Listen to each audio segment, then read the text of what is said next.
আমাদের যে বিশ্ব রক্তদান দিবস 14 জুন, সেই উপলক্ষে যিনি তার ফাউন্ডার প্রতিষ্ঠাতা, যিনি এই বিষয়টাকে নিয়ে দীর্ঘদিন আগে ভেবেছিলেন, তার জন্ম দিবস উপলক্ষে আজকে এই অনুষ্ঠানে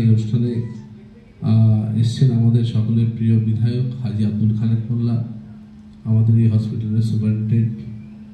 আমাদের বক্তব্য রেখে গেলেন, খুব সুন্দরভাবে বুঝিয়ে গেলেন, এবং আমাদের টিআইসি আছেন এখানে আগত সমস্ত আমাদের ডক্টরস এবং যারা অর্গানাইজার, যারা বিভিন্ন ক্লাব সংগঠন থেকে এসেছেন, যারা ব্লাড ডোনেশন ক্যাম্প করেন, সবাইকে আমার আন্তরিক প্রীতি, শুভেচ্ছা, ভালোবাসা জানাই।